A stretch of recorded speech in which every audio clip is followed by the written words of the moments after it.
Assalamualaikum warahmatullahi wabarakatuh. Perkenalkan, aku Ega Viola dari Prodi Pendidikan IPA Fakultas Keguruan dan Ilmu Pendidikan dengan MPM A1M02 2010.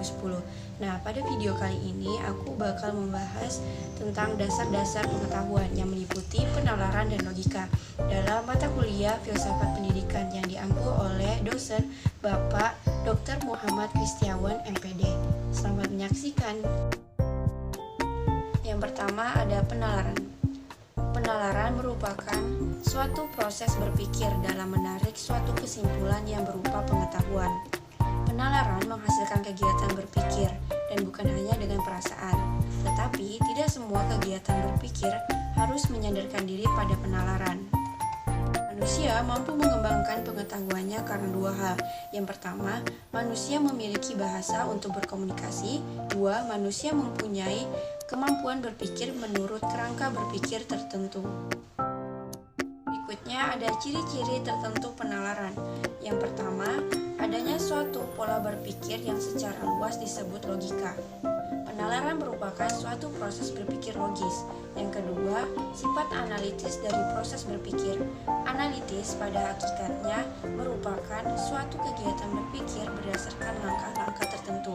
Perasaan intuisi merupakan cara berpikir secara analitis. Kemudian ada prinsip penalaran. Prinsip penalaran ada tiga. Yang pertama, prinsip identitas. Kedua, prinsip non-kontradiksi. Dan yang ketiga, prinsip eksklusi terti. Prinsip-prinsip ini memiliki pengertiannya masing-masing. Selanjutnya, pembahasan mengenai logika. Apa itu logika? Secara etimologis, logika adalah istilah yang dibentuk dari kata logikos yang berasal dari kata logos, yang berarti sesuatu yang diutarakan, suatu pertimbangan akal pikiran, kata, percakapan, atau ungkapan lewat bahasa. Objek material dan objek formal logika.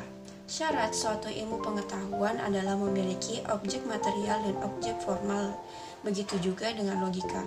Objek material logika adalah manusia, sedangkan objek formal logika adalah kegiatan akal budi untuk melakukan penalaran yang lurus, tepat, dan teratur yang terlihat lewat ungkapan pikiran yang diwujudkan dalam bahasa. Tempat logika dan ilmu pengetahuan. Aristoteles membagi ilmu pengetahuan ke dalam tiga kelompok. Yang pertama, filsafat spekulatif atau filsafat teoretis. Yang kedua, filsafat praktis. Dan yang ketiga, filsafat produktif.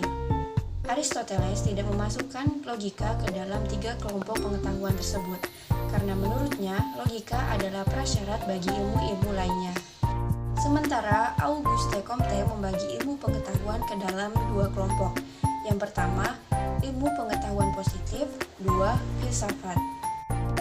Pada masa kini, ilmu pengetahuan dibagi ke dalam tiga kelompok. Yang pertama, ilmu pengetahuan abstrak yang terdiri atas metafisika, logika, dan matematika.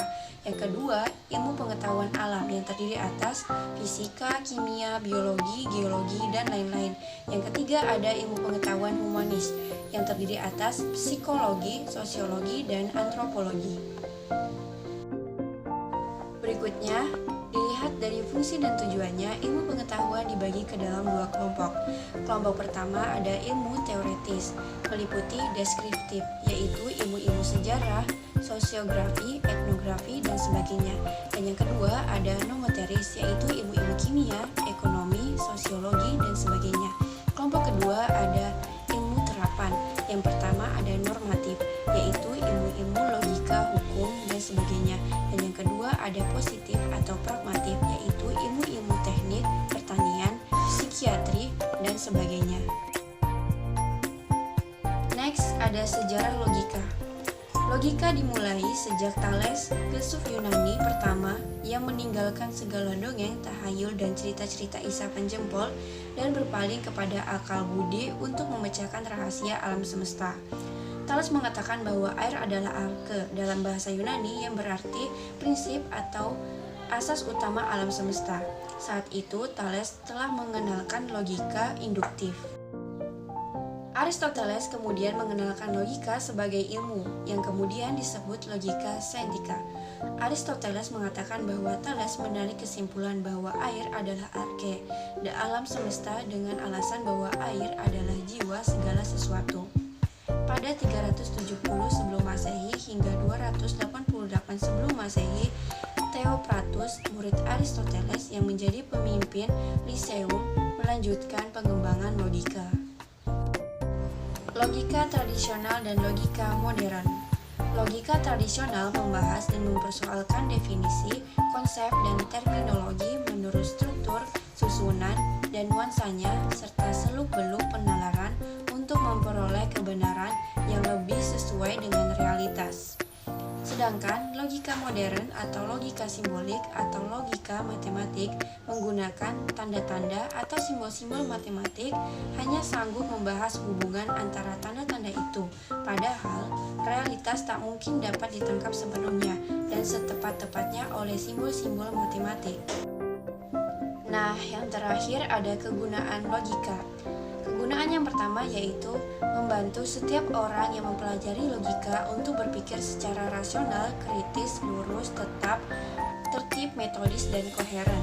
Yang kedua, menambah kecerdasan dan meningkatkan kemampuan berpikir secara tajam dan mandiri. Ketiga, meninggalkan kemampuan berpikir secara abstrak, cermat, dan objektif. Yang keempat, ada meningkatkan cinta akan kebenaran dan menghindari kesalahan-kesalahan berpikir, kekeliruan, serta kesesatan. Oke, sampai di sini dulu video dari aku. Semoga bermanfaat. Terima kasih. Wassalamualaikum warahmatullahi wabarakatuh.